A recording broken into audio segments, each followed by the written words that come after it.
everybody. So this is going to be Gradius Gaiden, and I did actually try to play this game last year for Shmuptember, but unfortunately that failed near the end because of a stupid emulator bug. But now I'm playing on real hardware, so hopefully that shouldn't happen again. So here's all my settings. As you can see, I'm on hardest difficulty at this time. Got gauge edit turned off. I'll kind of get into what all that is. And let's just go ahead and jump right into this game in 3, 2, 1, go. Alright, let's see if we can get a redemption run going here. So I am going to be playing with the Vic Viper.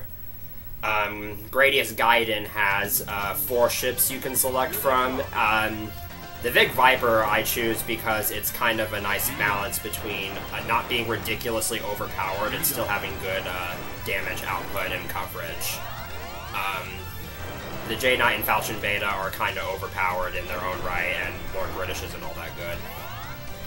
So I'm playing on the hardest difficulty. As far as Loop 1 is concerned, that basically means that Loop 1 is the same rank as Loop 2 on normal. So enemies have a 25% chance, roughly, of firing suicide bullets upon being destroyed. So basically that just means more bullets, on top of the higher rank as per usual. So if you're unfamiliar with what this game is, because this is technically not part of the main Gradius lineup, it's Gaiden is literally, I guess literally translates to side story. This came out for the PlayStation 1 in 1997, and again, I am actually playing it on a Japanese PlayStation 1. It is widely regarded as one of the best games in the series, and I would argue one of the most polished. As you can tell, there's a very nice sprite work and music quality here. And there's a lot of very good gameplay mechanics.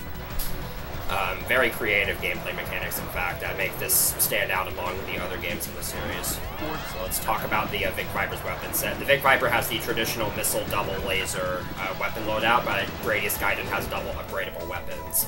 So when you double upgrade the double, as you can see here, it adds a third shot that goes behind the Vic Viper, and that makes it one of the best weapons in the game. In fact, I'll actually be using the double as the Vic Viper more often than the laser, just because it's that useful.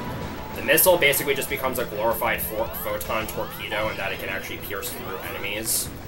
And you'll see the laser in a little bit. The laser just kind of becomes longer.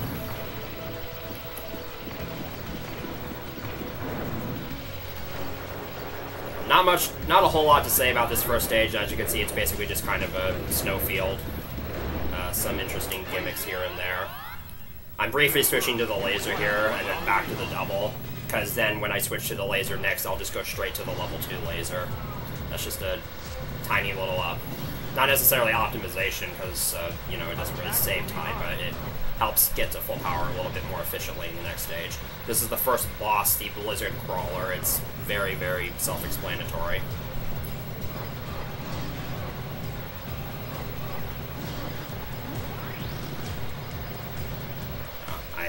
Was supposed to do damage to it during that portion there. By the way, when it's doing that laser attack, the lower right-hand corner is the safe spot. It very easily cheeses that part. Alright. So on to the second stage. Gradius Gaiden is a 9-stage game. And you're going to be seeing me pick up power-up capsules a lot, because power-up capsules are actually very abundant in this game. That's another thing about this game that makes it super cool, is that, at least when you're playing on normal difficulty settings, it's very approachable. Like, this game it's a console game, so it's kind of to be expected, but this game is definitely way easier and way more forgiving than most of the, like, arcade entries in the Gradius series. First of all, because as you can see, there's a high abundance of power-up capsules everywhere, and the rank usually doesn't get anywhere as ridiculous as it would in a game like Gradius 4. This stage is a really neat concept. It's basically like a graveyard for, like, Bacterian tech, and mostly just Gradius bosses, so there's a bunch of, like, destroyed Gradius bosses all over the place, some of which are still functioning to certain degrees. You can kind of shoot off bits and pieces of debris from some of these things. The hatches all shoot out debris. Zubs can attract debris to themselves. There's just a lot of really interesting mechanics in this stage. Also, I should probably mention I'm playing with the force field, which some of you may be asking why I'm bothering to do that. So, the force field is the usual, protects your ship from all sides, and you can only take 3 hits with it. I'm basically doing it to make it harder on myself. The obvious shield to use is the Limit, which is a shield type that basically grants you 3 seconds of invincibility. And also another thing Gradius Gaiden does is it allows you to actually adjust the order of your power-up bar. So what a lot of players tend to do is they tend to put the useful stuff like the missile, like the shield and the options closer to the front of the power-up bar, and then use the limit so that they can just spam the limit every 5 seconds. I don't really enjoy playing the game that way, so I'm playing with the force field, and I'm also playing with the default gauge order, which is just speed up missile, double laser, option shield. And again, that's just kind of how I prefer to play this game. So earlier, the game actually gave you an opportunity for a branching path. Since this is going to be a 2-loop run, I'm going to try to show off both paths in this run. Both paths lead to a different boss, so this is the top path boss. This is known as Grave. It's kind of like half of a crab walker. And here's the level 2 laser. As you can see, it's a very, very long beam. It does kind of have crappy reload times, but if you stagger your laser firepower with the options laser firepower, then you can kind of get a continuous streak going. So every time a Grave opens its core, it attempts to shoot out a laser, but if you shoot the core before it gets a chance to do that, then that cancels the laser attack.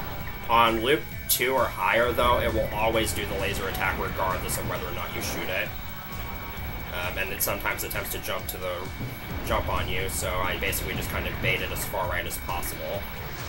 And it also causes trash to fall every time it pounces on the ground.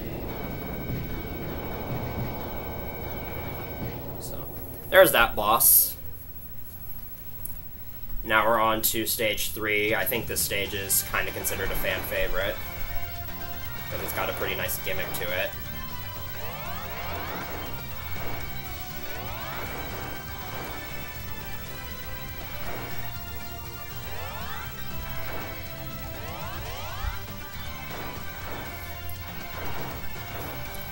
The lower section, you'll see the lower section, I'll take the lower section on loop 2. It's not that much different between loops. At least on hardest. On normal difficulty, it does kind of increase in difficulty a little bit compared to loop 1, but on loop 1 hardest, it's pretty similar to loop 2 hardest. So this is the crystal stage. For every ship except the Falchion Beta, their lasers will actually reflect off the crystals depending on where you shoot them at. It's kind of a double-edged sword because it can allow you to hit enemies in areas that you wouldn't normally be able to, and that's why I'm using the laser for this stage. But on the other hand, it's very, very fickle to utilize because, again, you sometimes have to hit pretty specific parts of the crystals. And other enemies that shoot lasers, their lasers can also reflect off the crystals, which can, like those laser cannons you saw earlier, they can also do that. And that can definitely cause some issues if you don't destroy them quickly enough.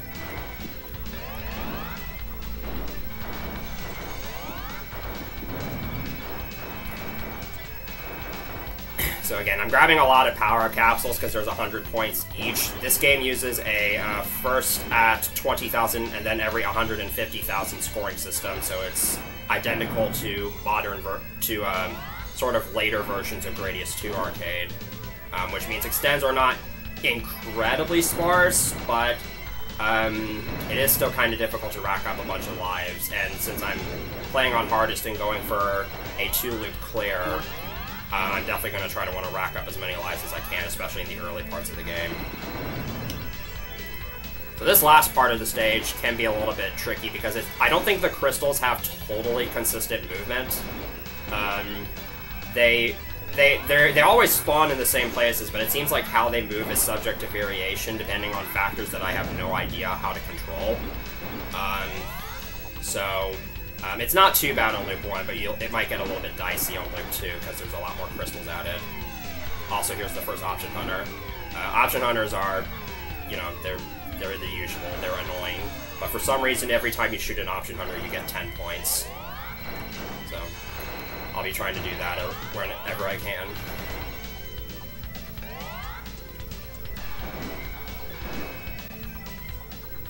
Okay, so that stage was pretty simple. And now we have this boss, Shining Core. You'll understand where it gets its name. This boss is honestly pretty easy to manipulate. Again, at least on loop 1. So I want to try to delay when I take out this last barrier, because if I took it out any earlier than that, it would have done the big trapping laser attack again, and that could have caused some issues. Because when you destroy all the barriers, it goes into a different attacking pattern.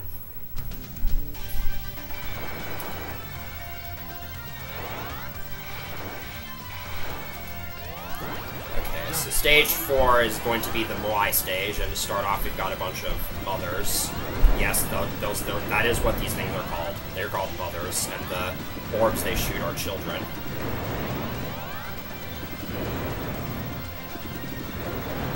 So the Moai stage in this game is, I mean, it's just a regular Moai stage. You've got a bunch of Moais. There's different types.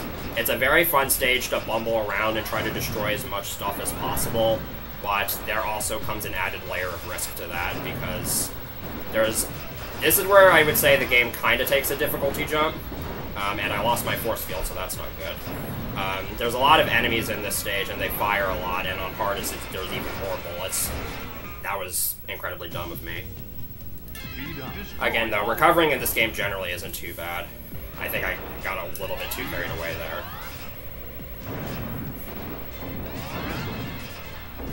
So, the one disadvantage of not using the gauge edit feature is that recovering is going to be... It is a little bit trickier, but again, that's just kind of how I choose to do it. Hit detection in this game generally isn't a problem, by the way. Hitboxes are very, very good. I actually don't know how many speed ups I have, so I'm going to hold off on activating them. So now we have a bunch of giant boys.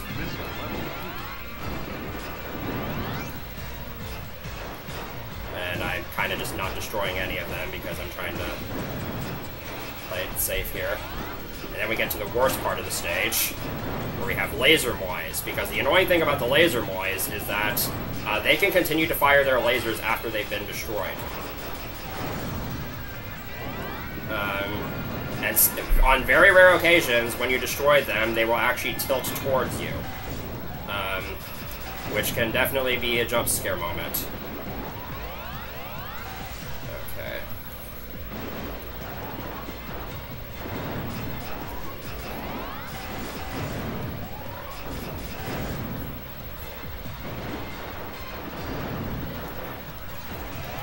Oh my gosh, I totally should have seen that coming.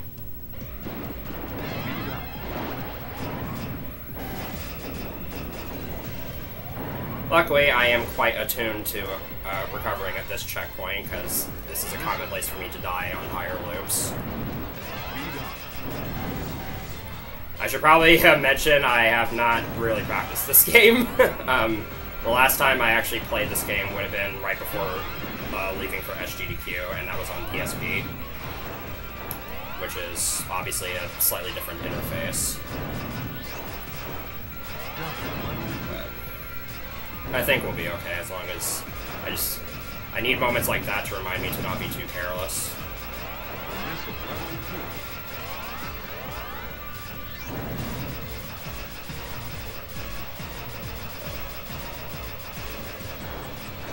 Slight hiccups there, but I think we'll be okay. Again, I really just need to be careful.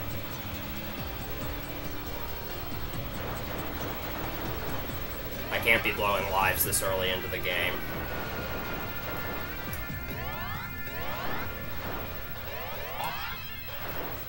Alright, so there's, this boss fight is kind of in two parts. First we have this mechanical dragon thing. which you can actually destroy early, and it gives you some power capsules if you can get it.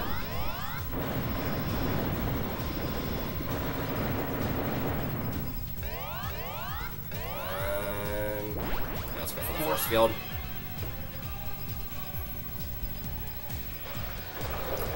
So, hold on. Best video game taunt ever, by the way. This is the Moai dimension. It's just two Moai heads that rotate around with each other. Pretty standard fight as far as things go. You just kind of have to move around and dodge everything. The red fire rings are the hardest part.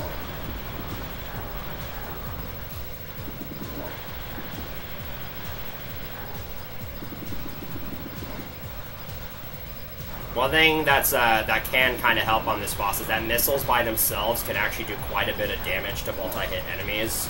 And so that can actually lead to some pretty fast kills on the Moai dimension. But actually getting it to work on these heads as they're rotating around can be very tricky.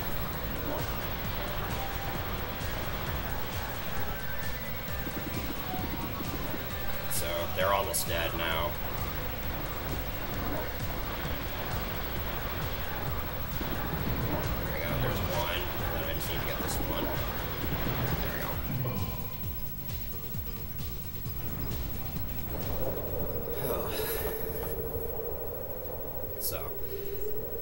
Gotta remember to not get so careless, because this is a marathon, and I can't just start over.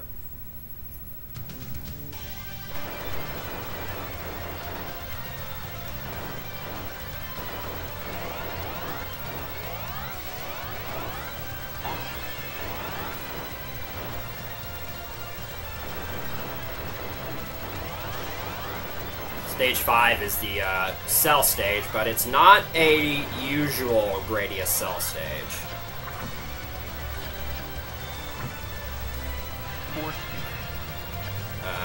Because we had those are Gaus, by the way. They're from the Japanese arcade Life Force, or the reskinning of Death. And those bubbles, they actually charge for power-up capsules, and if they pick up one, they turn like a bright pink and try to zip off the screen. So this game's cell stage is unique because we just have these membrane walls, I guess, that kind of move back and forth. And there's just a bunch of organic-looking enemies all throughout the area.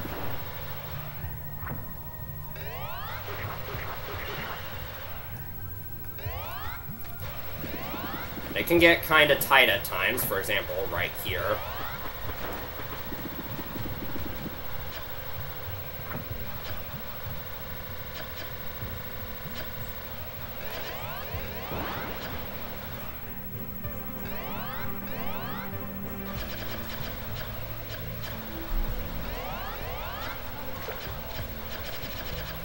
This section is kind of just an open space, but there's a lot of enemies, and especially on hardest, there's a lot of bullets flying around, so I'm probably going to be going through multiple force fields here. In fact, a lot of times if I have like 1 or 2 hits left, you'll see me intentionally take hits just to replenish my force field. And I can afford to do that in this game, because again, this game is really, really generous with power-up capsules. And then there's these things. You can either destroy them by taking out the stems, which is usually how you end up destroying them. You can destroy the pods themselves, but they take a lot of damage, and more often than not, even if you try to, you just take out the stems first. Because once you destroy the stem, it just flies into the floor and just dies.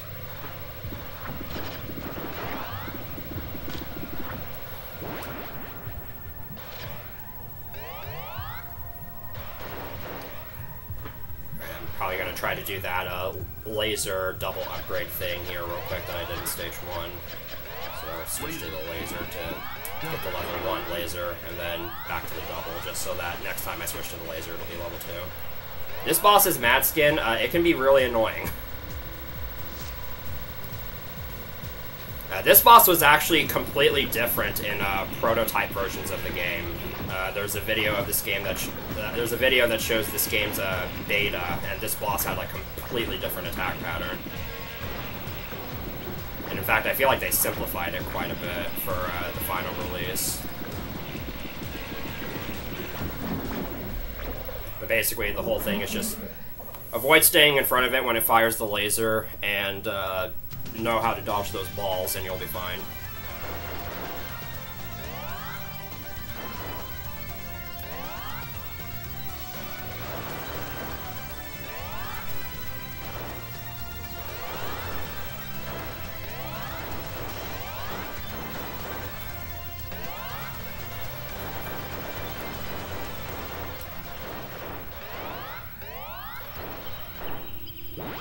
Stage 6 is a plant stage.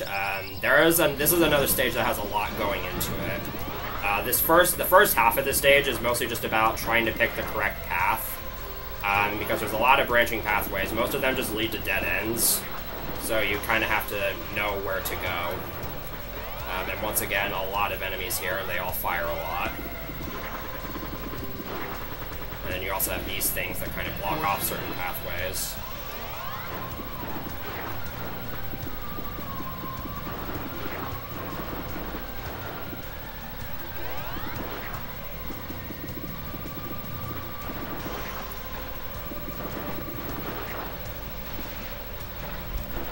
And since it's a vertically scrolling stage, you have a bit more freedom in terms of movement, but that can also sometimes work against you. And those things are kind of terrifying, because once you go past them, they kind of pop out and try to block you off, and they move quickly.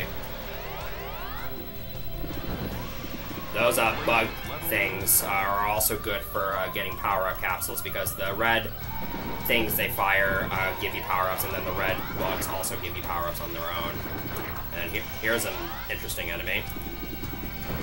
So that enemy that I just killed shoots out a bunch of seeds that kind of fly towards the floor and ceiling, and if any of them are allowed to collide with the surface, they create vines that sort of pop out and block you off. And if too many of them pop out, then you just kind of get blocked off and you're dead. So you really want to try to destroy that thing as quickly as possible, while also not letting it get any of the vines out.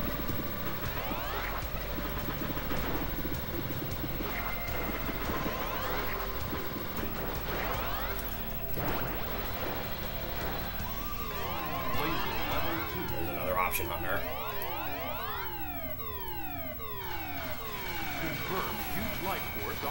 So the stage 6 boss is actually 3 bosses. It has 3 forms. The first form is known as Stinger Kid. It's super easy. I would actually argue this is the easiest boss in the game, but the second phase is a little bit trickier. This is a Hunter Fang, and you'll see why this boss can be kind of tricky here, because occasionally the head rears back and then kind of charges at you and tries to eat you. And then also the smaller head can try to dig itself into the ground and attack you from the side. So you basically just need to bait both those heads out correctly. And then the third and final phase is the Giga's Rose, which kind of sucks you in, similarly to Choking Weed from Gradius 3.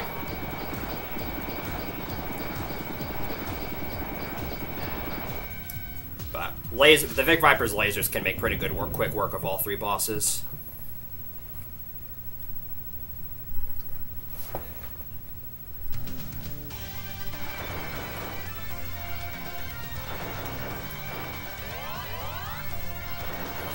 My force field here. And switch back to the doubles, because stage 7 is, I would argue, the hardest stage in the game. On higher loops, definitely. On loop 1, it's debatable. But this stage is it's not what you would expect if you've never played this game before. So at first, it opens, and it looks like it's just going to be your standard volcano stage. But then, turns out, throughout this stage, there is a black hole constantly behind you. Now, it just so happens that your ship has engines that allow it to travel faster than the speed of light, So it is not affected by the black hole at all, but everything else is. And the closer anything gets to the left side of the screen, the faster it moves. So the strategy for this stage is stay as close to the right side of the screen as possible, have a spare force field at all times, because there's going to be a lot of crap flying around. Keep shooting, and only move back if you absolutely have to. Hatches are a major threat in this stage because they shoot out a bunch of enemies, and then the enemies get pulled in by the black hole, and then they shoot bullets that also get pulled in, and then when you destroy them, they also shoot out suicide bullets, and as everything moves farther to the left, it moves faster, and it's just terrifying. So, never be near the back side of the screen when a hatch is active. And then there's, on top of that, you have bits of the terrain that sort of peel off and get sucked into the black hole. Some of which you can destroy early to minimize its effects, but still very scary. And here it tries to completely wall you off.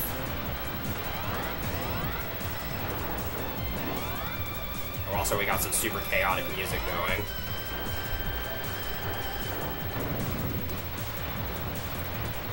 That wasn't, that might not have looked too bad, but believe me, it will get worse. Also, I got a blue capsule here, which is nice because those waves of enemies are terrifying. Level 2. Watch your back. And now we got a pretty easy boss. This is the Kraken. Its attack pattern is very easy to memorize and get the hang of.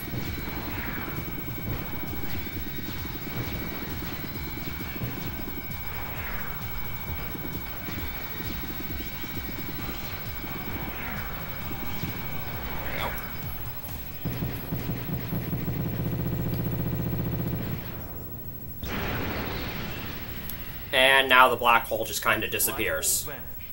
Drive system switched to normal mode. And guess what it's time for? Boss rush! Because every Gradius game needs one of these. Luckily, Gradius Gaiden has a really awesome boss rush. For one thing, it has amazing music throughout the boss rush, and the bosses themselves are really creative. Even the ones that are based off of spins of bosses from other games. So this is the laser Tetrain to start off with. It's just a Tetrain that fires lasers.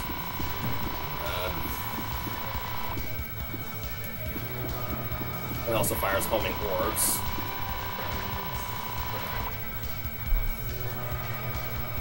So I'm not entirely sure how the rank system in this game works, but it seems to be that the more you die, the lower the rank is, sort of thing. But I'm not entirely sure if that's the case, because the option under did just take one of my options, which isn't a big deal, it only took one. Because normally a laser Tetrain fires orbs at a faster rate than that on hardest, but I don't know, something. Anyway, so here are two bosses in one. We have the Death Double, and we have Parasite Core. There's a plethora of ways you can go about doing this fight. The way I usually do it is I take out one of the deaths, then take out Parasite Core, and then take out the other death by itself. I would say that's probably the safest way to do it. Because if you take out both of the deaths, then Parasite Core just fires lasers from its tentacles, which can get kind of overwhelming. But fighting both deaths at once is a terrible idea. And the deaths themselves are actually the inverse of Death Mark 2, so they fire lasers first, then missiles. Normally it's missiles first, then lasers.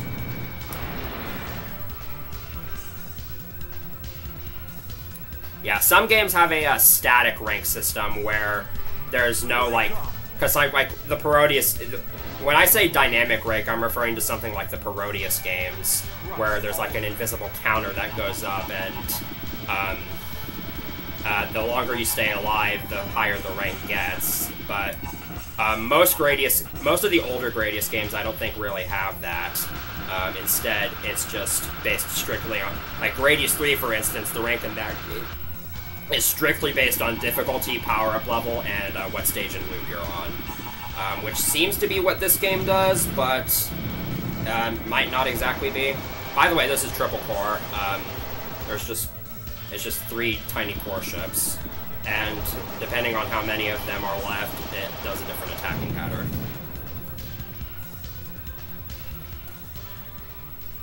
So we're halfway through the boss rush now, and we get to start off with another epic music track, and the Delta Tree. The Delta Tree attacks you by firing a bunch of Tic Tacs. Those are totally Tic Tacs, and also fire dragons. And if you've ever played the Konami game Trigon or Lightning Fighters, its upcoming attack will probably look somewhat familiar to you, because it has the trademark sword laser from that game.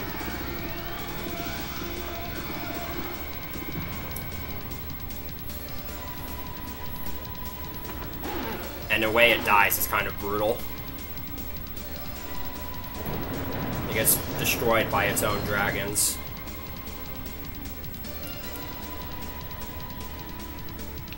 And we got another pretty easy boss up next. We got Juggler Core. You can mostly deal with this boss just by hanging back. Destroy the core. By staggering the Viper's lasers, you can get some pretty good damage on it. I'm not firing missiles, by the way, because the missiles that the Juggler Core shoots can't actually fire suicide bullets on Harvest.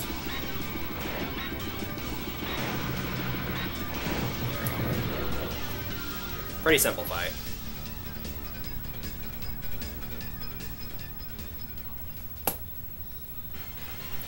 And the last fight is Neo Big Core, which only kind of resembles a big core.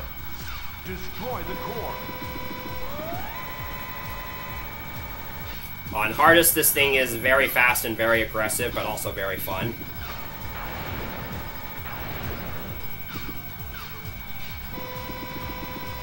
Especially this upcoming attack here. So whenever it fires out a grenade, you want to bait it to fire the grenade close to itself, so that you have more room to move.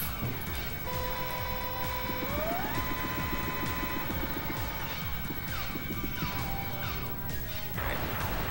So that's the boss rush. And we are already off to the final stage.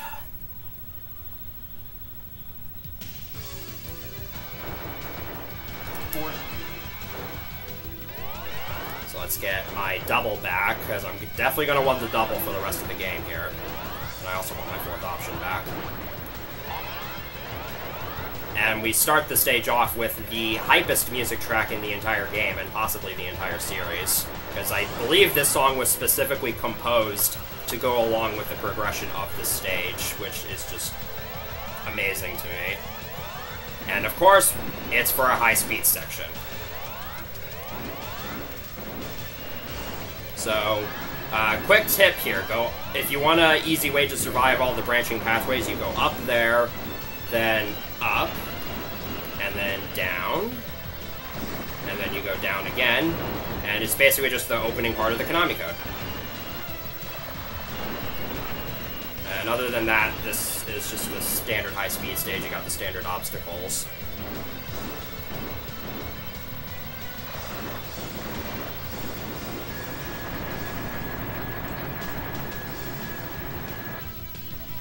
Watch your back.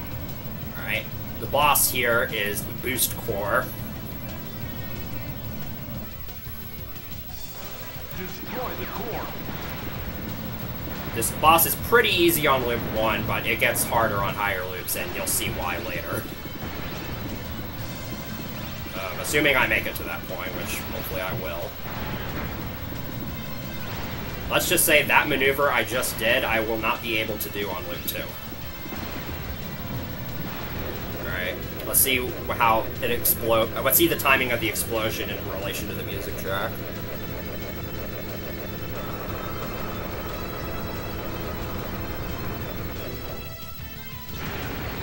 Not quite at the climax, but close. And now we get into the actual base stage, which is, for the most part, your traditional Gradius base stage. It will eventually have moving walls. A lot of enemies plastered about, heavy fire coming at you from all directions. The usual.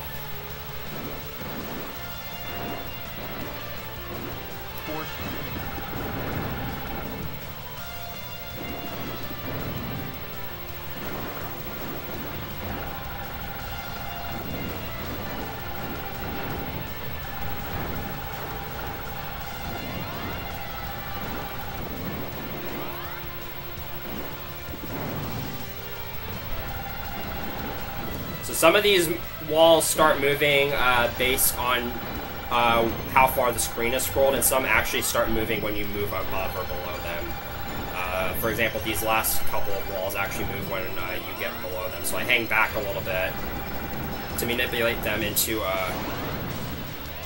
moving down later, and that was actually very close. Because that space can get very, very cramped with bullets, which is why I wanted to delay moving forward so that I'd have a little bit more room to deal with everything. Luckily, I managed to pull through. And then here's the gun wall. It's literally just called Gunner Wall. And all of its defenses can actually be taken out. So all of the laser cannons and the enemy hatches can be destroyed, and you can basically just leave it completely defenseless. It also tries to ram you from time to time.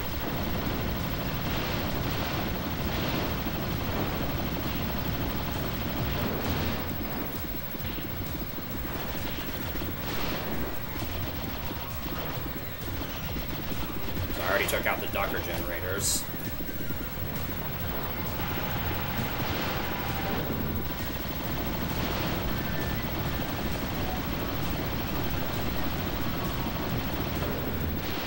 I'll probably just leave that top cannon alone. That top cannon is pretty difficult to get with the Big Viper.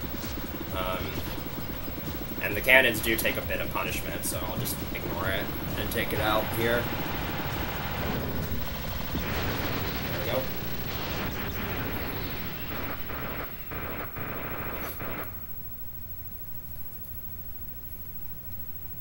And just, we got a couple more obstacles that left in our way. We got this epic BA song. I didn't want to actually say what that stood for on stream, but followed by this amazing boss, the Heavy Ducker. So all the Ducker turrets from the throughout the series, now we just have a boss based on them. And as you can probably tell, it's pretty tricky. It's got a lot to throw at you. Okay. That attack is the scary part.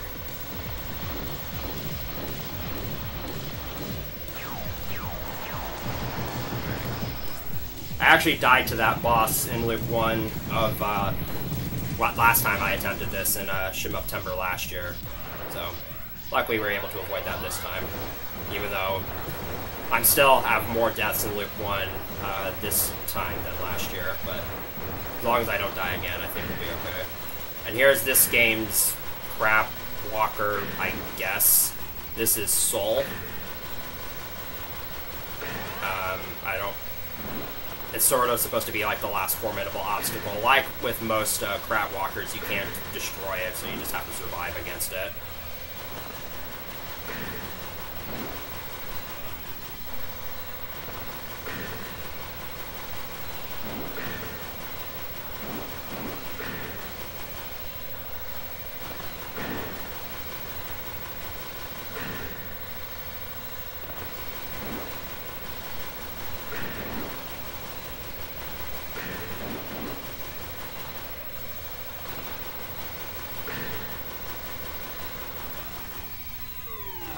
Second option runner.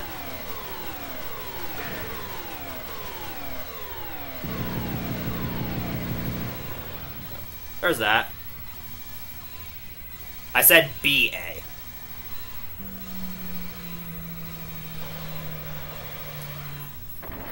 Okay, so it's time for the final boss sequence.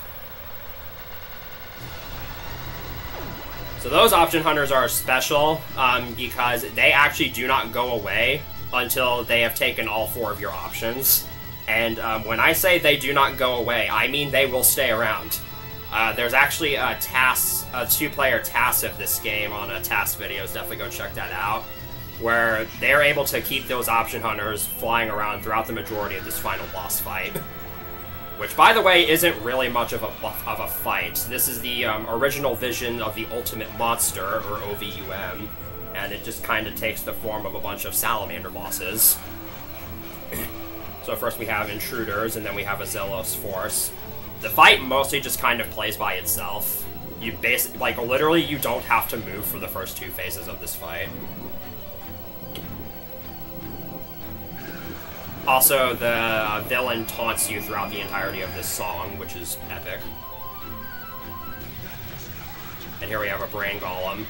This is the only part where you actually have to move.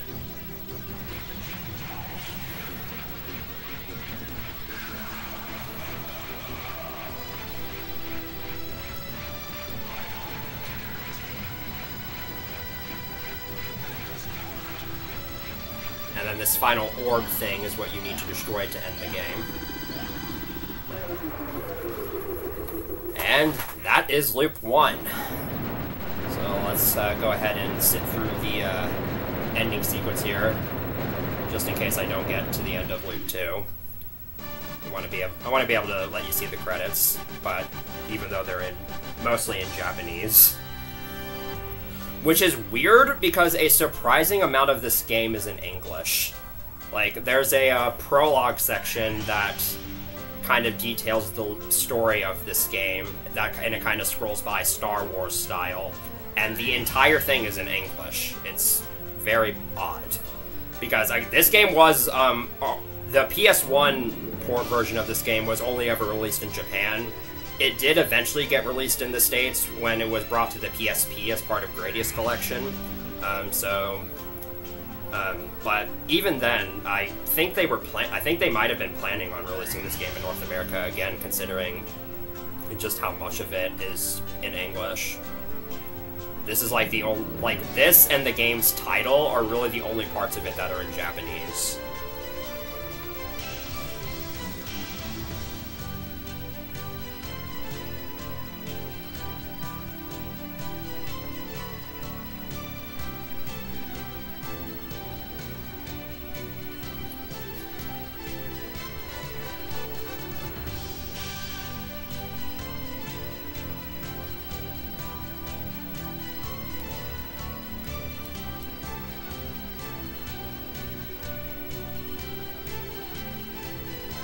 Yeah, this song is definitely a nice bop.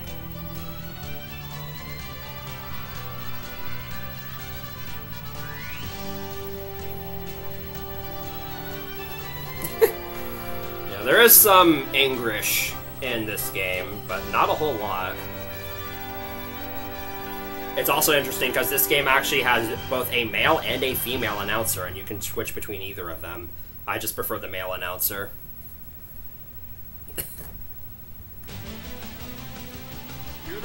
Okay, so here's loop 2. So on loop 2, the chance, at least on hard, is the chance for enemies to fire suicide bullets goes up from 25% to 50%. But also, loop 2, higher loops in this game come with a lot more changes than they do in most Gradius games. Most of the time it's just faster enemies, more bullets, and suicide bullets, but this game actually adds a lot of elements to certain stages, so that's the reason why I want this to be, why I'm going to aim for a 2-loop clear here, just so you can get to see what happens on higher loops. So stage 1 right out of the gate is one of the hardest parts of higher loops, and you'll see why in just a second, because we have these waterfalls, you might remember them, they now push you down. And there's also more of those mini-core things.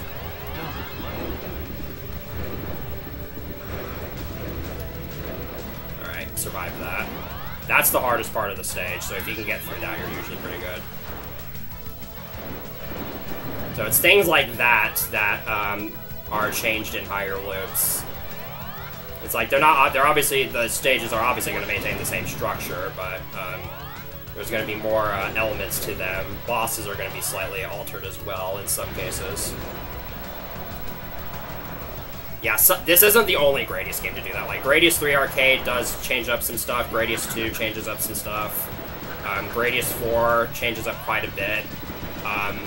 But I'd say Gradius Gaiden has the most noteworthy changes. And it's like you can't really appreciate the fullness of this game without showing off Loop 1 and Loop 2.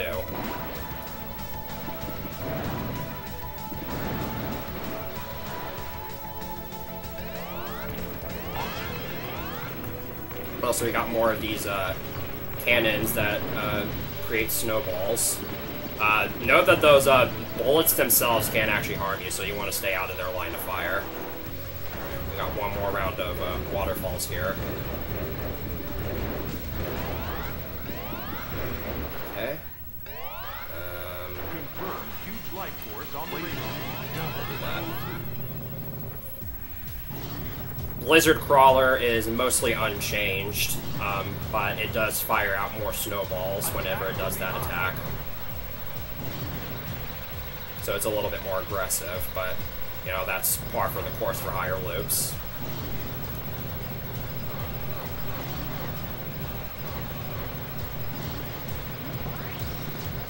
There's that laser attack again.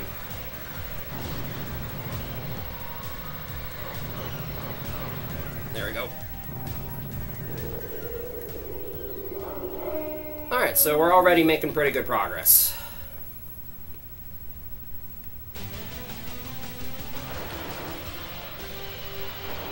Also, every pre-stage now uses this new theme, which is actually supposed to be sort of like the main theme of this game, because if you remember the high-speed stages track, you probably recognize this melody. And that's because, again, this is supposed to sort of be like the main theme of the game. In fact, I think in the prototype, this was the only dogfight theme. But then, in the final version, they added Sky Number 1 for Loop 1. Stage 2 is mostly the same on higher loops. There's not really any changes made to, like, its layout or anything.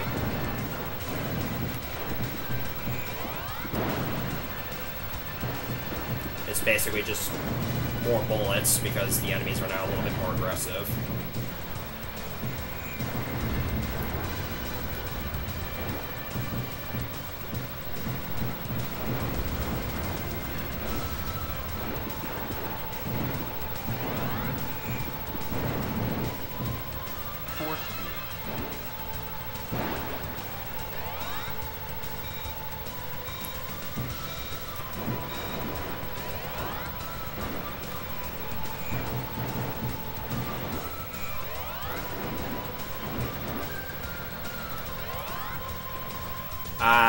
Some bosses have higher HP on higher loops, but for the most part, enemies don't take any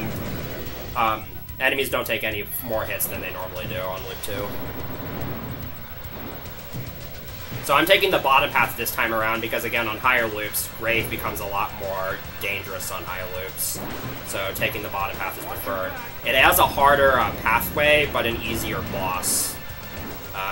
Mostly just because we have these dragon things, and they all let out clumps of suicide bullets. There's also a covered core and a big core Mark II here, both of which are still semi-functional. Level 2. And the boss for the lower path is Noble. And I guess Noble is supposed to mean stretched in some way because it has tentacles that kind of will trash to itself. Other than that, this is a pretty simple fight. You just kind of have to dodge all the tentacles and shoot at it. But then there's this attack. So the amount of warning signals it gives off there is equivalent to how many lasers it's about to fire off. And like max rank, it usually shoots off about like 7 of them. That time I got 6. Also, its core is just a Zealous Force for some reason. Because if you remember Loop 1, there was also a Zealous Force on the upper path of Stage 2, so that means, yes, Zealous makes 3 appearances in this game.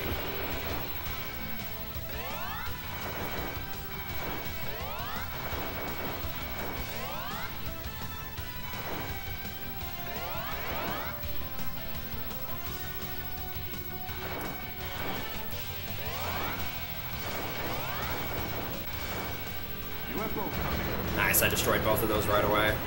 It's pretty good.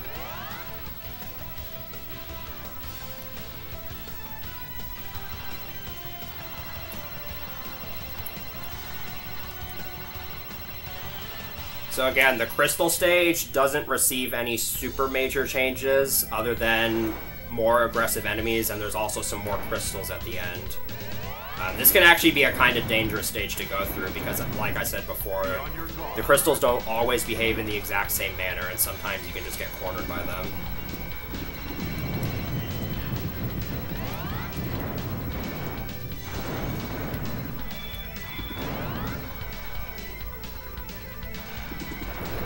These crystalline ships are super annoying to destroy because you can only destroy them for the brief period when they open up to release bullets at you. And because the Big Viper's lasers have such long load times, you don't usually get that many opportunities to actually get that much damage in before they close again.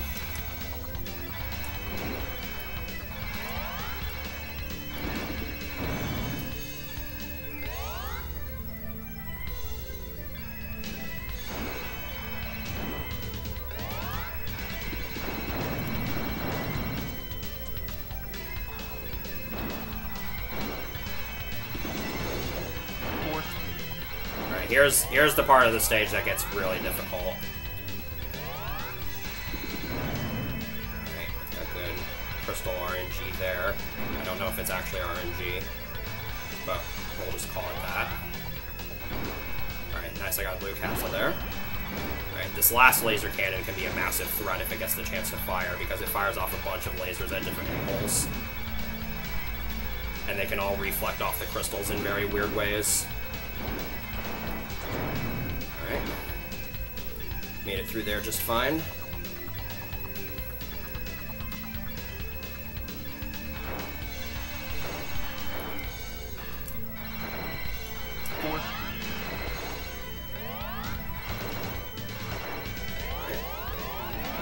There's the option hunter again. I believe the option hunter functions on a timer similarly to how it does in other games. But it doesn't always show up at the exact same time, so I don't really know how to manipulate it. Anyway, here's Shining Core again. Shining Core is a lot bouncier on higher loops, and you'll see what I mean in just a second. Shoot the center.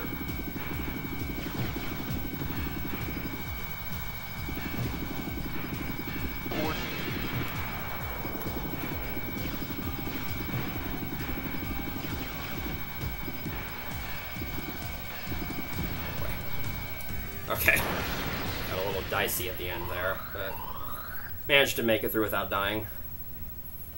Alright. And for the Moai stage again, let's actually try and get through the stage without dying this time.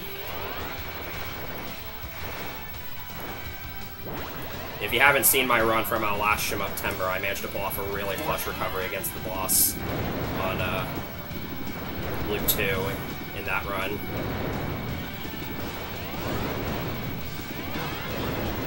So I'm going to probably play it a little bit safer this time around and not be as careless of my surroundings.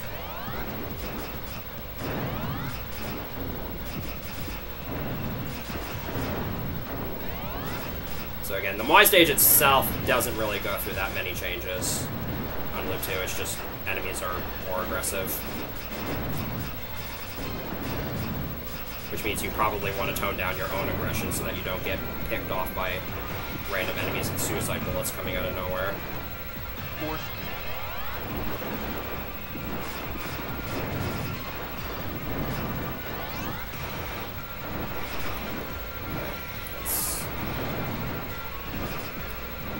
Let's not be stupid. Let's open the room here.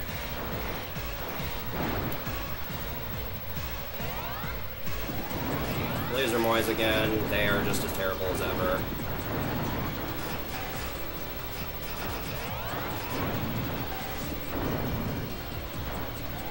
Uh-oh. Okay, I saw that Laser Moai charging up in the bottom left-hand corner.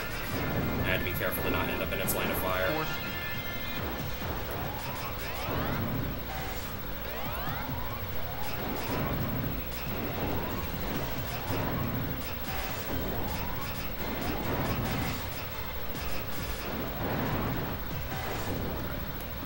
That was much smoother.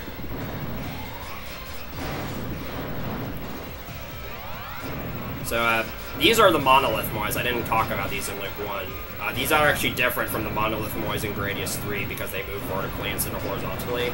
And when you destroy all 4 moys, the monolith just stops moving instead of it just going away. That actually threw me off the first time I played Gradius 3 on the SNES, because when I got to the part in the moy stage where there was just a giant wall of monoliths, I'm like, okay, what the heck am I supposed to do here? I always like to tell that story because I think it's funny.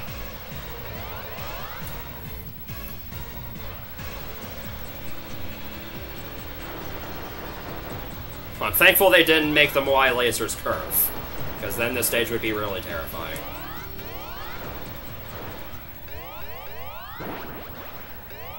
So I said that the Moai stage itself doesn't go through too many significant alterations. The same cannot be said for the boss.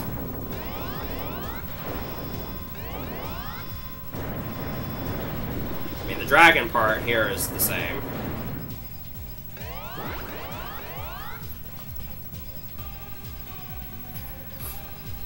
But on Loop 2, my dimension now has 4 heads.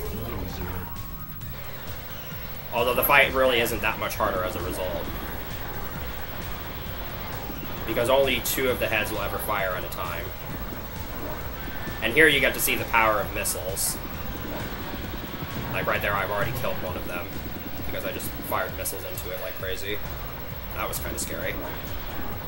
Also, yay, 1,000,000 points.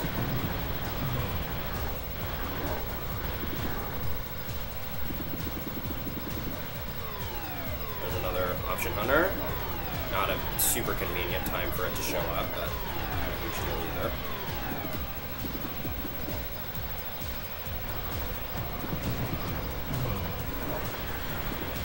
Also, with each head you destroy, the thing rotates slightly faster. Alright, made it through that stage with no deaths. That's very, very good. The Moai stage is a terrible stage to die in on high loops. So, glad I was able to pull that off.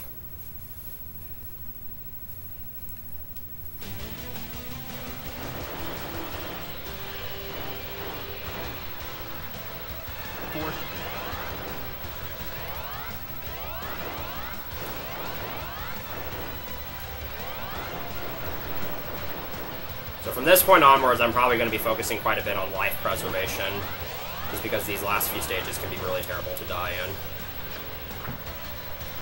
Here's the Gaus again. So right there, Bubble just picked up one of the power-up capsules, and then it turned pink and flew off the screen, and another one just did it there.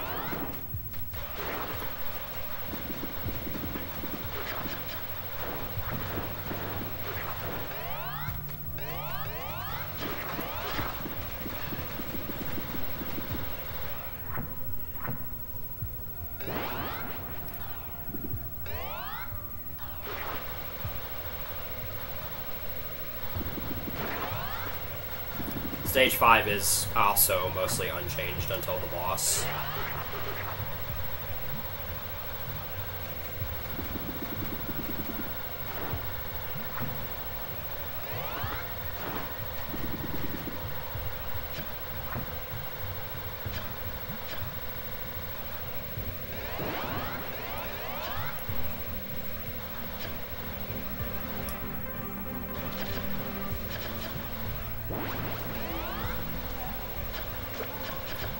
I'm probably not going to have a whole lot to say throughout the rest of this game, throughout some of these sections, so if anybody has any questions, definitely feel free to ask me. And it doesn't even necessarily have to be about this game in general, it can just be about Gradius as a whole.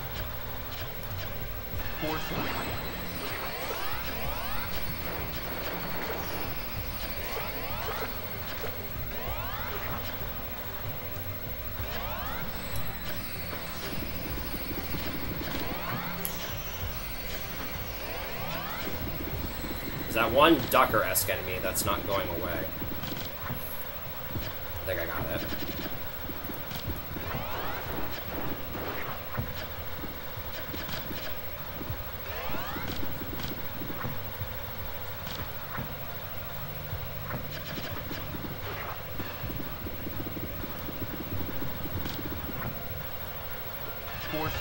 could have been bad, because there were 2 bullets flying right towards me.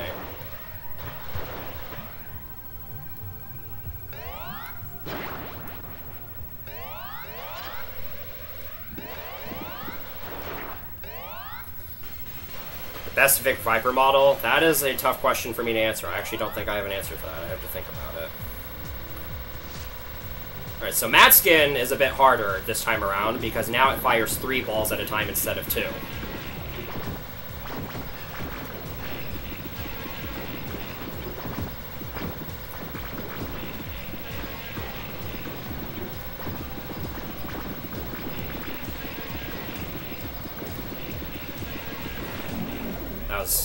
That was pretty good. Yeah, you have just barely enough room to navigate between the balls during that fight, so you really got to be on top of things.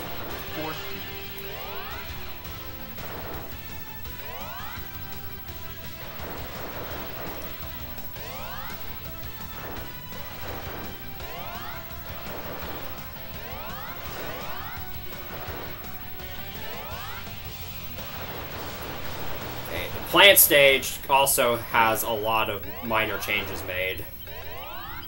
Especially, there's a lot of enemies and obstacles added in certain places. And as a result, the stage is actually quite a bit harder.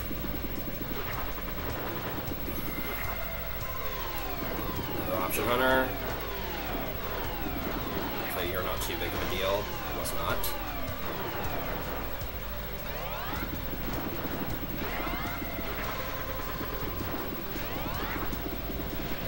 Coming up here is a kind of interesting strategy.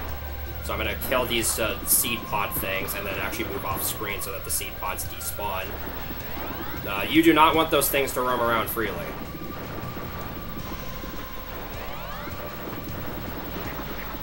Also, these 2-legged things take a lot more health, so destroying them usually just isn't worth it.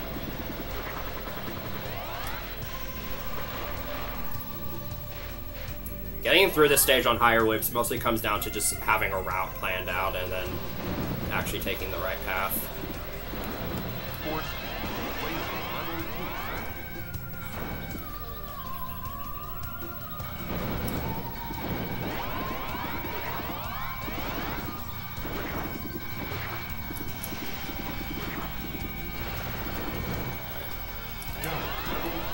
Pass that thing again.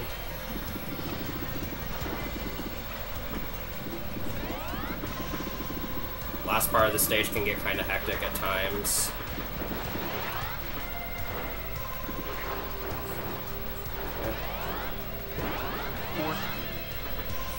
Should be good now.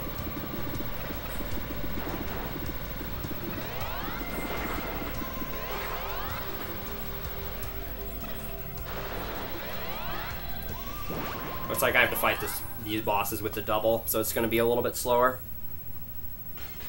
Confirm huge life force on the radar. So the bosses themselves basically just stay the same as before. Shoot the center.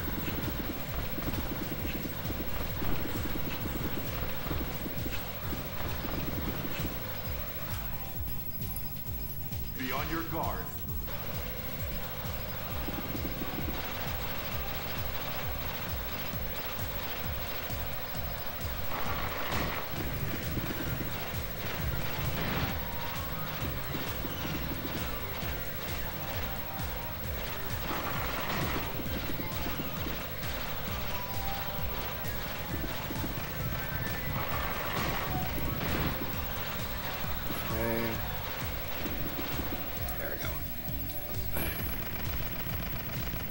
So Giga's Rose is probably going to last a bit longer than 10 seconds this time.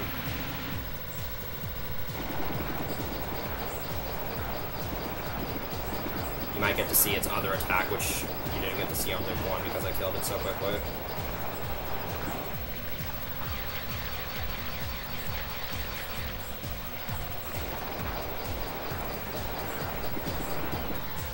There we go. Not too bad. Okay, this is going to be the hard part. Stage 7 takes a massive difficulty jump between loops. If there's anywhere for the run to go south from here, it's going to likely be this stage.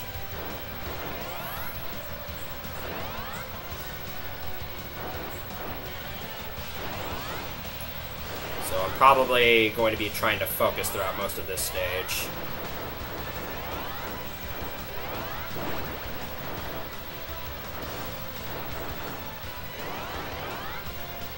Luckily, I'm pretty good on lives.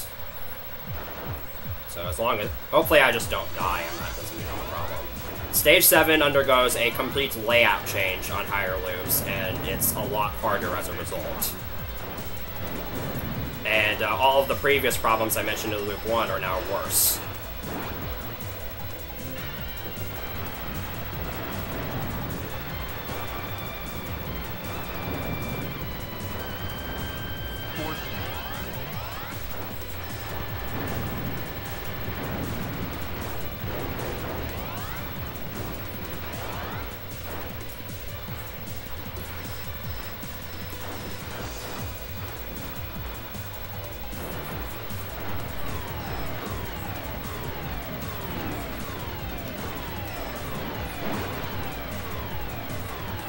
Two hatches right here. Oh, no, that's not the part with two hatches. I think that's coming up, though. Very, very easy to get screwed over in this level. What's that? Okay, that was... I don't know what killed me there. I can recover here, just so you know. But it might take a few tries.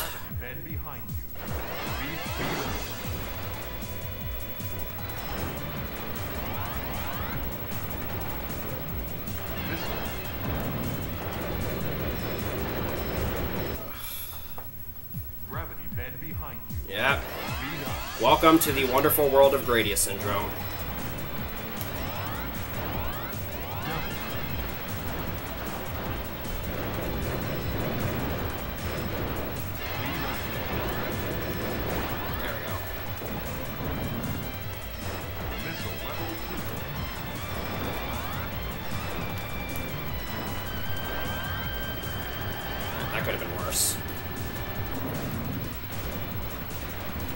That checkpoint, thankfully, isn't very long.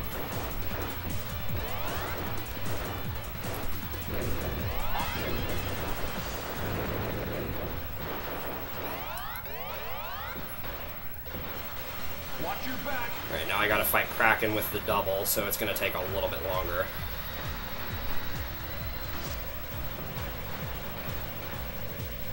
Destroy the core.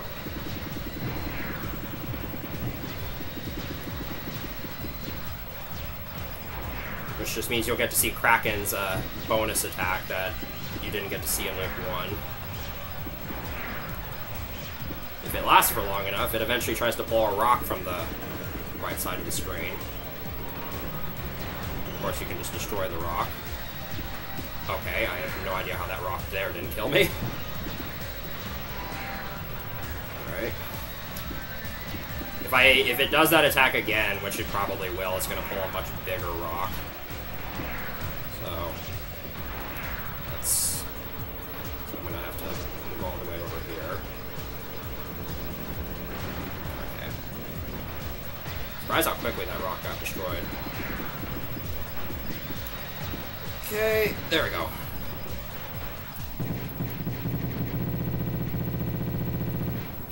I use the tail gun in Gradius 4, and I only ever use it in stages 4 and 9. Because I play with Type F. Alright, we've got a chance here.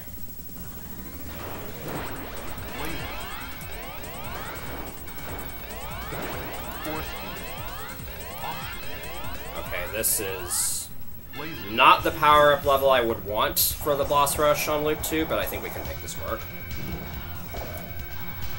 So the boss rush, each of the bosses does undergo some interesting changes. Laser Tetran is mostly the same, it just has more health.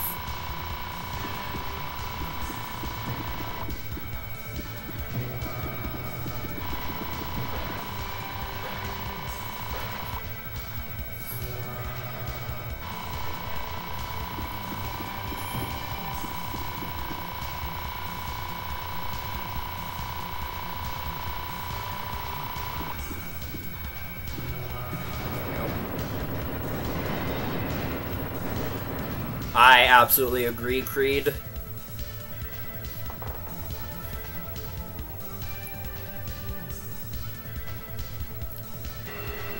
Alright, Death Double and Parasite Core have a number of alterations. Every single one of Parasite Core's barriers now fires suicide bullets, and it shoots 3 homing orbs at a time instead of 2. But I'm still going to be using mostly the same strategy.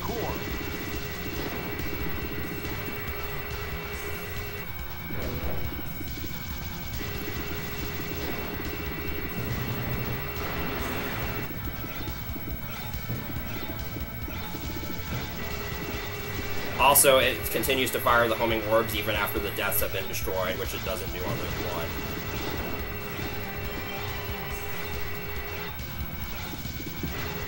1. And also, the deaths now fire 5 missiles at a time, and they home in on you. That was scary.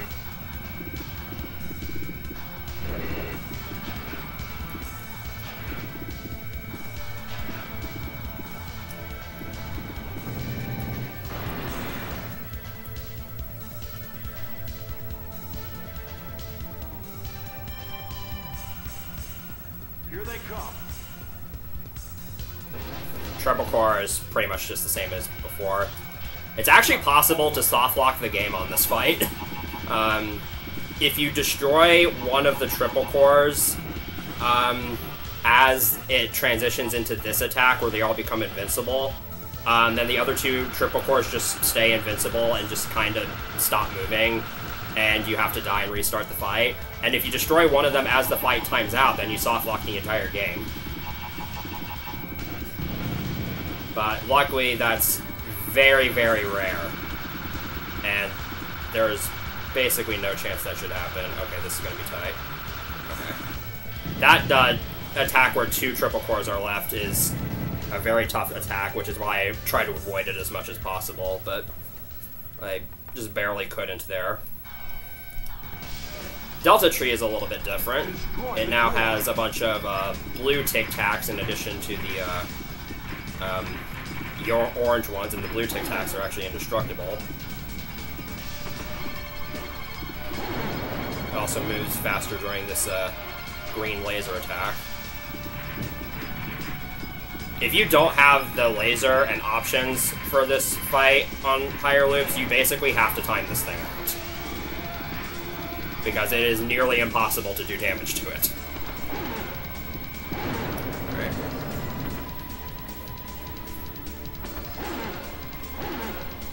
That fight can get very out of hand.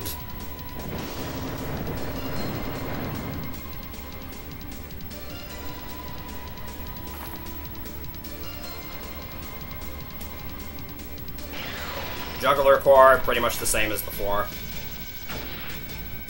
Destroy the core.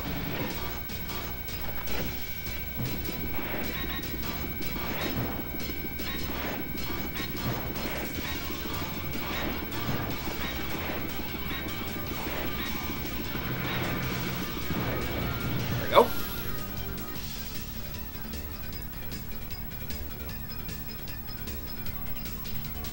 Now you may have noticed something. The Boss Rush number 2 music is still playing. Why is that? Because Neo Big Core is no longer the final boss in the Boss Rush. Destroy the core. There is a high loop exclusive additional boss in the Boss Rush. It also has those little assistants that come out whenever it does the big red laser attack, and that makes things a lot harder.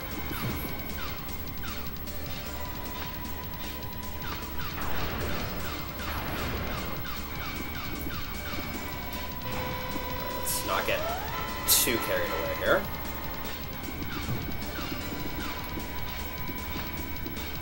Alright, I might be able to do a really cool strat here. I'm not gonna go for it. You can actually hide in that space where the barriers used to be during that big laser attack, but I decided not to go for it. So here is the true final boss of the Boss Rush, the complete opposite of its name. Heaven's Gate. But there's a cheese strategy for it. There's a pretty easy safe spot you can use for it. You just have to line yourself up right. And then during this attack, I have to move inside the barrier so that I don't get damaged by those 2 green ones. I don't normally use safe spots on fights like this, but I hate fighting this thing the normal way. Alright, let's... Okay. And that is the boss rush on loop 2. Alright, on to the final stage once more. So this is where emulator shenanigans... This stage is where emulator shenanigans actually messed me up last year. So hopefully real hardware can come in clutch.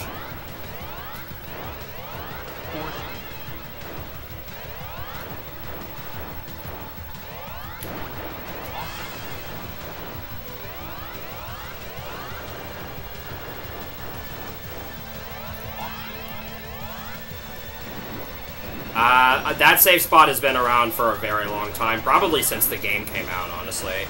I mean, I'm pretty sure it's been documented since as early as, like, 2008.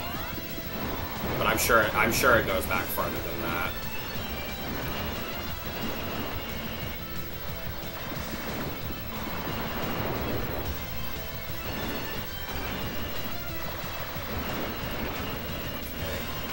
Okay. Nearly forgot which direction I was supposed to go there.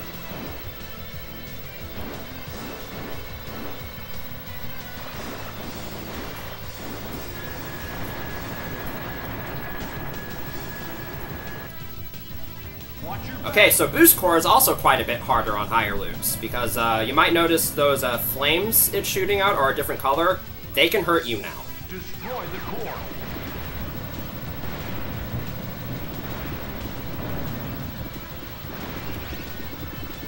So that just makes this fight a lot more fun.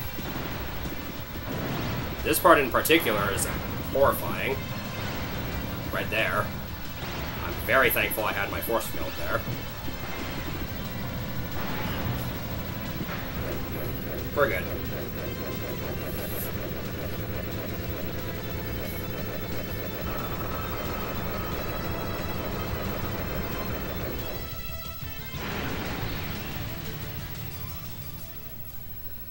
Alright, so that's the first half of this stage down, or I guess the first third rather. I don't really know how long this stage is.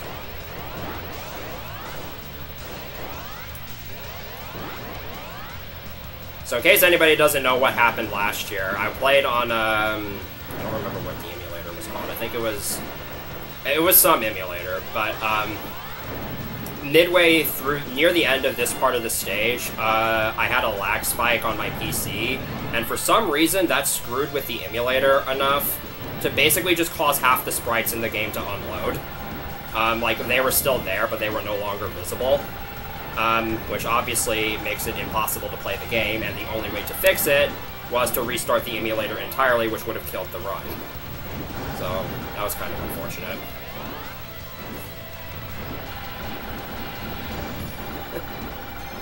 And it sucks, too, because it was the last run of the marathon. And I didn't want to end the marathon on an anticlimactic note, so... Alright, that was a little bit cleaner this time.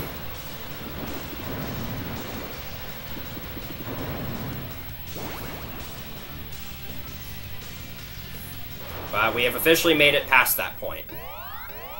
So this run is now officially better than it was last year. Gunner wall, the laser cannons fire a little bit more, but other than that, it's kind of just the same thing.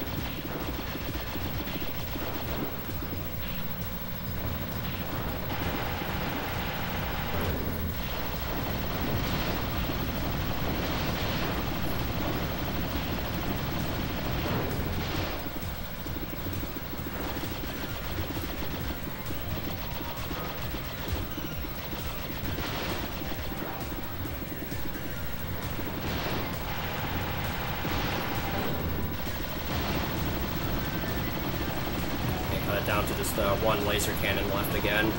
At this point, I'll just take out the core.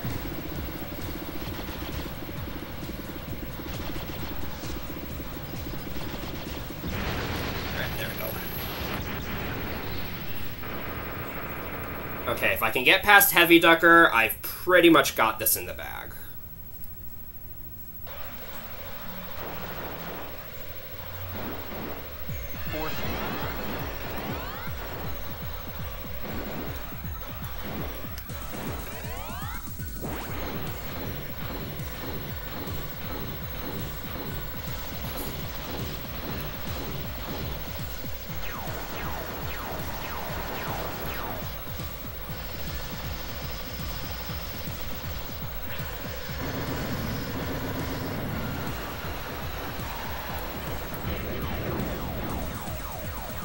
Should be good.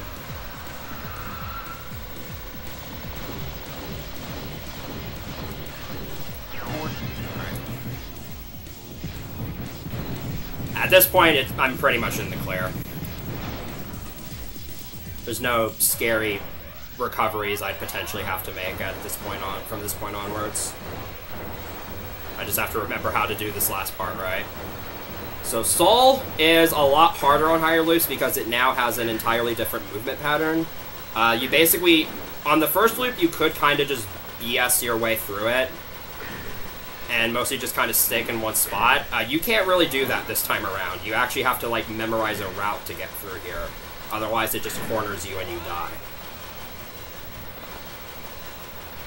And obviously, I don't have the limit, so if you did have the limit, you could just, like, brute force your way through it, because you could just abuse the invincibility, but I can't do that here, so I do actually have to, you know, survive against it. That part's probably the hardest part. Also, I think an option hunter should be showing up sometime soon. Right. Another aspect of this iteration of Soul is that it takes a little bit longer to self-destruct, which makes it a bit harder to get into the final gate on time, so I tried to end on the right side of the screen there. Alright. Oh, almost didn't make it through there in time. And at this point, we are basically in the clear. Because the final boss is no different than it was before, and if you remember, it's basically just a normal Gradius final boss in that it barely does anything to try to harm you.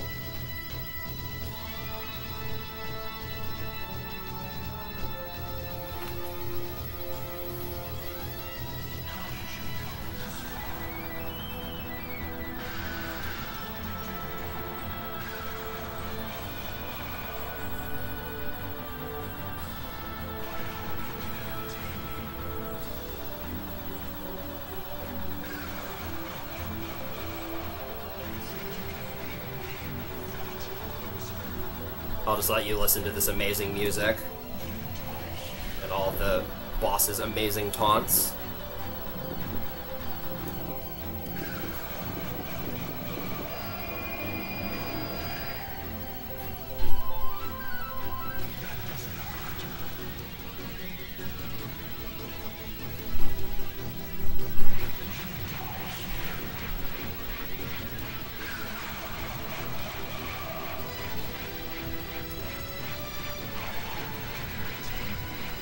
Alright, just one more thing left to do before this run is over.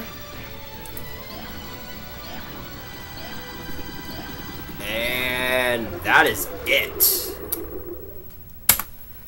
Oh, that felt pretty good to redeem myself. Although I guess it technically wasn't redemption because last time it wasn't my fault. Alright, that was pretty nice, considering I haven't really played this game and didn't even practice it. A little bit of slop on 1.4 and 2.7, but other than that, that was pretty nice. I'm actually kind of surprised I was able to get that. So there you go, that's Gradius Gaiden. Like I said, in order to truly appreciate all the game has to offer, you kind of need to do a multi-loop run of it, because then you get to see all the bonus stuff that's added to Loop 2, which is another aspect that I think makes this game really special, is that multi-looping it is actually really, really fun. And it's even more fun for me when I play on hardest, which is the reason why I did this run on hardest, because just adding an extra layer of difficulty to it. Yeah, I would definitely, if you're wanting to get into the Gradius series, I would honestly say this is a pretty good game to start with. It's, again, like I said, very approachable, and because it's a console game, it doesn't have all the stupid, like, recovery Gradius syndrome stuff that all the arcade titles have. And the difficulty is very, very well balanced, and there's really hardly anything buggy about the game, or, like, there's no bad hitboxes, and all of the boss patterns are usually pretty predictable. There's barely any randomness to it either, so if there's any Gradius game in the series I'd recommend playing, it would 100% be this one. So, really glad I got to actually show that off, and I'm thankful to RGL TV for giving me a second shot at this. Because I was a little bummed with how it ended last time, so thankfully I was able to redeem myself. And there you go. So no additional changes are made on Loop 3 onwards, but starting on Loop 3 hardest, every enemy not killed within close range will fire suicide bullets. So I'm obviously going to stop there, because I don't think RGL TV wants me to play for any longer than that. But there you go. Thanks for watching, and enjoy the Gradius 5 run that I don't know who was going to be doing it afterwards. Let me see. Looks like Slurpy Ninja. So Gradius 5, also a really, really good game. And so hopefully that run also goes well. My best wishes to that runner. That game can also be really, really annoying. So again, thanks for watching me, and thanks for having me.